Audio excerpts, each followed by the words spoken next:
আসসালামু আলাইকুম বন্ধুরা, কেমন আছেন সবাই? আশা করি সবাই অনেকটা ভালো আছেন। তো আজকে আমি তোমাদেরকে শেখাবো একটি চাদর দিয়ে কতটি কভার এবং কিভাবে তৈরি করবে। সম্পূর্ণ ভিডিওটি বিস্তারিত বোঝানো হবে। তো তোমরা যারা নতুন বিজনেস শুরু করতে যাচ্ছ বা নিজেদের বাড়ির জন্য কিছু কভার তৈরি করতে যাচ্ছ, তারা কিন্তু এভাবে করে তৈরি করে নিতে পারবে খুব সহজে একটি ভিডিও দেখেই। তো এখানে দেখো আমি চাদরটি 4 ভাঁজে ভাঁজ করে নিয়েছি, অর্থাৎ যেভাবে কিন্তু ভাঁজ ছিল ওইভাবেই ভাঁজ করে নিয়েছি। এখন মাঝখান থেকে আরেকটি ভাঁজ দিলাম, টোটাল 8 পাট করে নিলাম। মাঝে যে ভাঁজ আছে এই ভাঁজ থেকে কিন্তু কেটে নিতে হবে।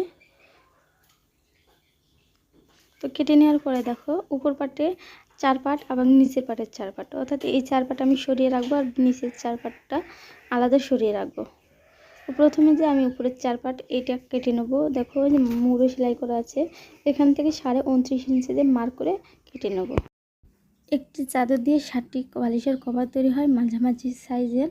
তো তোমরা এভাবে করে কিন্তু কভার তৈরি করে বিক্রি করলে অনেক লাভবান হবে। তো এই যে নিচে ডাবল আছে, এই ডাবলটার নিচে অর্থাৎ উপরে যে 4টা হয়েছিল আর এখানে কিন্তু এই যে ডাবল সারিয়ে নিলাম, এখানে 2টা হলো। এখানে কিন্তু মাথায় জোড়া পড়বে, জয়েন্টটা দেখা যাবে না। তো এখন বালিশের নিচে ছোটো পাটটা আমি 17.5 ইঞ্চিতে মার্ক করে নিলাম। মার্ক করে লম্বা নেব এখানে আমি 18.5 ইঞ্চি। তো 18.5 ইঞ্চি লম্বা নেব এবং আরও 2টি কাটিং করতে হবে, যেহেতু এখানে 6টি কভারের তৈরি করতে হবে। তো প্রথমে আমি যে 4টা অর্থাৎ এখানে 4 ভাঁজ আছে, তো এই 4টা আমি আগে কাটিং করে নেব। তো 4টা কাটিয়ে নিলাম। এখন কিন্তু কাপড়টাকে সারিয়ে নিতে হবে, যেহেতু এখানে 6টি কভার তৈরি করতে হবে, তাই এখানে সারিয়ে আর 2টি কাটিং করতে হবে। লম্বা 18 ইঞ্চি এবং সাইডের চওড়া কিন্তু 17.5 ইঞ্চি নিতে হবে। তো এখানে আমি দেখো 6টা কাপড় কেটে নিয়েছি। আর এই যে এখানে যে জয়েন্টটা করবে, এই জয়েন্টটা কিন্তু আমি যে সাইডে যে কাপড়টা বাড়তি ছিল এই কাপড়টা দিয়ে কিন্তু আমি জয়েন্টটা তৈরি করে নেব। আর এখন দেখো টোটাল কাটার পরে আমার একটি কাপড় বেঁচে গেল। এই কাপড় দিয়ে কিন্তু একটি বালিশের কভার হবে, আর এই একটি বালিশের কভারটা অনেক বড় হবে। এটা সাধারণ বালিশের থেকে একটু চওড়া বা বড় সাইজ হবে। তো এখানে আমি যে টোটাল এই যে 17.5 ইঞ্চি চওড়া, 17.5 ইঞ্চি চওড়া কেটে নিলাম। কেটে নিয়ে এর উপরে বসিয়ে দেবো। আর এই যে বাড়তি যে কাপড় আছে এটা কিন্তু জয়েন দেবো। তো আমি এখন দেখিয়ে দিচ্ছি কীভাবে তোমরা সেলাই করবে। এটা হলো আমার বালিশের নিচের সাইড, আর সাইডে দেখো এই যে আমি 2 আঙ্গুল পর্যন্ত জায়গা রাখবো এবং নিচের দিকেও কিন্তু 2 আঙ্গুল পর্যন্ত জায়গা রেখে এখানে হাত দিয়ে চেপে ধরে উপরের কাপড়টা আবার ডাবল করে ভেঙে এনে তারপরে ভাঁজ দিয়ে দেবো। তো ভাঁজের এখানে কিন্তু হালকা কোনা শেপ করে দিয়ে ভাঁজ করে দিতে হবে, ভাঁজ করে জাস্ট সেলাই করে দিতে হবে।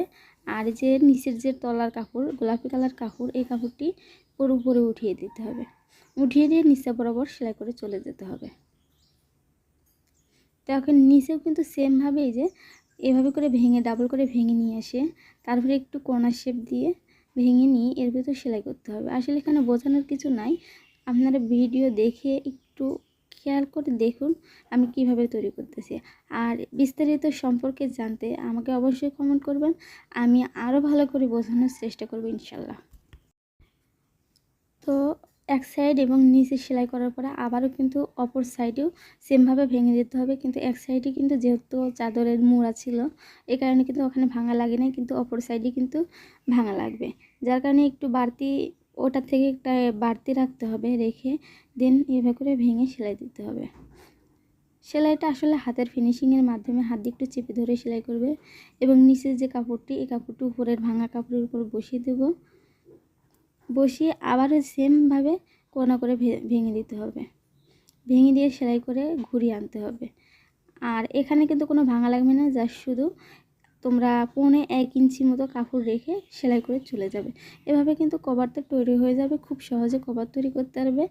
আমি আবারও বলে দিচ্ছি, একটি চাদর থেকে 60টি কভার তোমরা তৈরি করতে পারবে, তার ভিতরে 6টি সাধারণ মাপের কভার এবং একটি বড় সাইজের।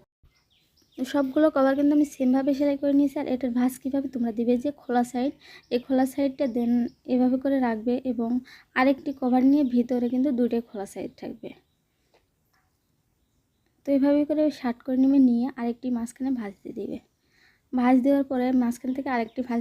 আজকে এ পর্যন্তই, সবাই ভালো থাকবেন, সুস্থ থাকবেন, আল্লাহ।